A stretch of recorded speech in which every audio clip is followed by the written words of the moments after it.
আমরা রাসায়নিক বিক্রিয়ার প্রকারভেদ নিয়ে আলোচনা করব। এটি আমাদের ওয়েস্ট বেঙ্গল বোর্ডের ক্লাস 7-এর সিলেবাসে আছে। তো চলো শুরু করা যাক। সবার প্রথমে আমাদেরকে জানতে হবে যে রাসায়নিক বিক্রিয়া কি। রাসায়নিক বিক্রিয়া কি?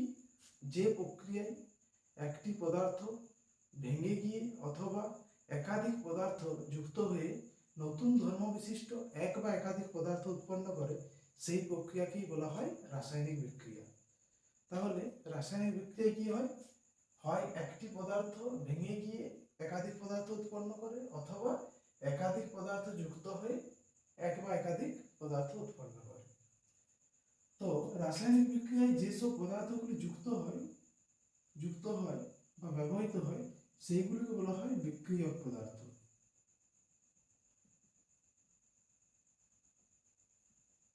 আর রাসায়নিক বিক্রিয়ার ফলে যেসব পদার্থগুলি উৎপন্ন হয়, সেইগুলি বলা হয় বিক্রিয়াজাত পদার্থ।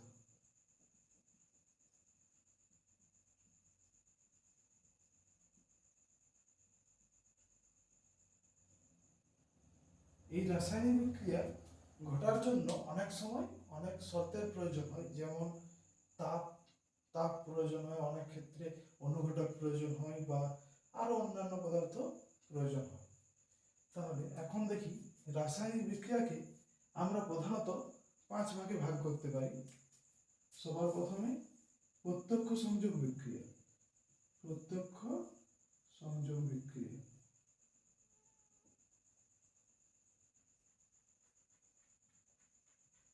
দ্বিতীয়ত বিয়োজন বিক্রিয়া।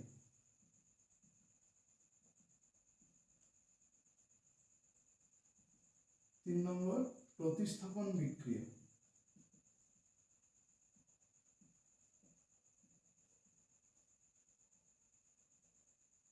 চার নম্বর বিনিময় বিক্রিয়া।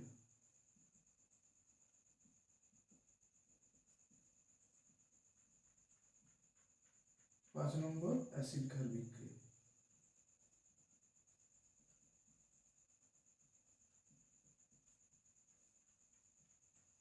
এছাড়াও আরো অন্যান্য অনেক প্রকার আছে, তাহলে আমাদের সিলেবাসে প্রধানত এই 5টি প্রকার নিয়ে আলোচনা করা আছে।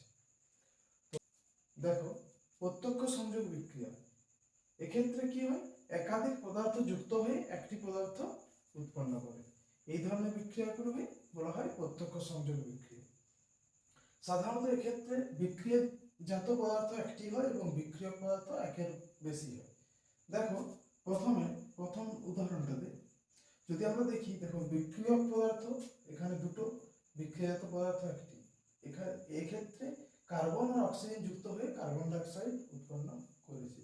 তাহলে এটা হলো প্রত্যক্ষ সংযোগ বিক্রিয়ার উদাহরণ। দ্বিতীয় উদাহরণটাও তাই, এটাও দেখো কপারের সঙ্গে অক্সিজেন যুক্ত হয়ে কিউপ্রিক অক্সাইড তৈরি করেছে। তাহলে এটাও হলো একটা প্রত্যক্ষ সংযোগ বিক্রিয়ার উদাহরণ। তারপর 2 নম্বর দেখো বিয়োজন বিক্রিয়া।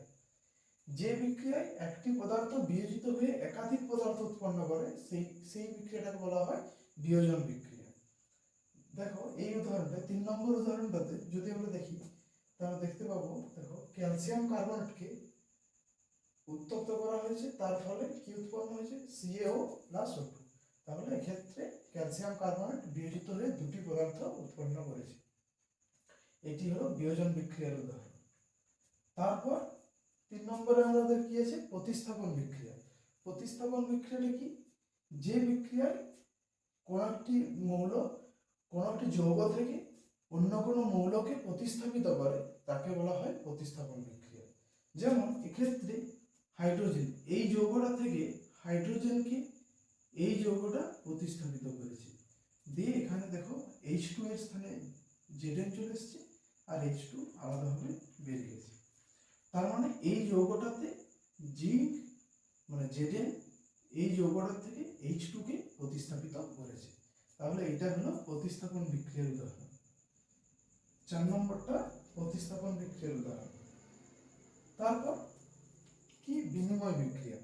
বিনিময় বিক্রিয়াটা কি না, যে বিক্রিয়ায় মূলকগুলি পরস্পর স্থান বিনিময় করে, মৌল বা মূলকগুলি পরস্পর স্থান বিনিময় করে, সেই বিক্রিয়াকে বলা হয় বিনিময় বিক্রিয়া।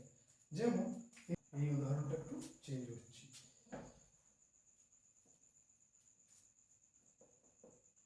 সিলভার নাইট্রেট, দেখি AgNO3 প্লাস HCl,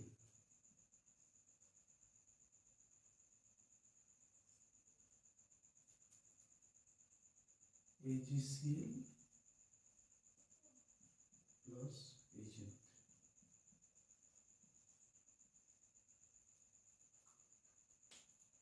ওই উদাহরণটাতে এই বিনিময় বিক্রিয়াটা বোঝাটা একটু কঠিন, তাই ওইটা চেঞ্জ করে দিলাম। দেখো এরপর দেখো এক্ষেত্রে দেখো AgNO3 একটা যৌগ, HCl একটা যৌগ। এই যৌগ থেকে Ag H কে প্রতিস্থাপিত করেছে। তাহলে এখন দেখো Cl এর সাথে বিক্রিয়ক পদার্থগুলিতে দেখো Cl এর সাথে যেটা H যুক্ত আছে, বিক্রিয়াজাত পদার্থে Cl এর সাথে Ag মানে H সলিড অ্যাসিড। তা সেরকম NO3 এর সাথে এখানে Ag যুক্ত আছে, কিন্তু NO3 এর সাথে এখানে H, তার মানে মূলকগুলি পরস্পর স্থান পরিবর্তন করেছে। তাহলে এই ধরনের বিক্রিয়াকে বলা হয় বিনিময় বিক্রিয়া। তারপর লাস্ট আছে অ্যাসিড ক্ষার বিক্রিয়া। অ্যাসিড ক্ষার বিক্রিয়া কি? কোন একটা অ্যাসিডের সাথে কোন একটা ক্ষারের বিক্রিয়াকে বলা হয় অ্যাসিড ক্ষার বিক্রিয়া। এই ধরনের বিক্রিয়া মানে বিক্রিয়াজাত পদার্থ হতে জল অবশ্যই উৎপন্ন হবে, H2O অবশ্যই উৎপন্ন হবে। H2O থাকলে এইটা দেখে বুঝবো যে আমরা এটা অ্যাসিড ক্ষার বিক্রিয়া। যদিও আমরা প্রথমে অ্যাসিড আর ক্ষার দেখে আমরা বুঝতে পারবো, H2O টা দেখে সহজেই বোঝা যায়। তাহলে 1 আর 2 এগুলো হলো কি প্রত্যক্ষ সংযোগ বিক্রিয়া, প্রত্যক্ষ সংযোগ,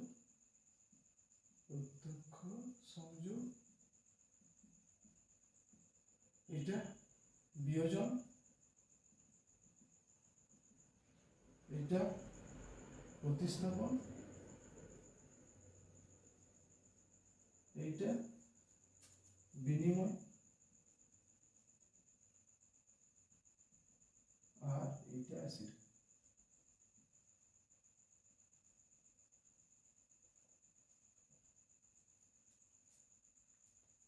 বিনিময় বিক্রিয়া আর প্রতিস্থাপন বিক্রিয়ার ক্ষেত্রে দেখে চেনার উপায় হলো, বিনিময় বিক্রিয়া দুটোই যৌগ হয়, মানে বড় বড় সংকেত হয় আর কি। আর প্রতিস্থাপন বিক্রিয়ার ক্ষেত্রে একটা যৌগ একটা মৌল হয়। আজকে এখানেই শেষ করছি, পরবর্তী কোনো ভিডিওতে আমরা অন্য কোনো টপিক নিয়ে আলোচনা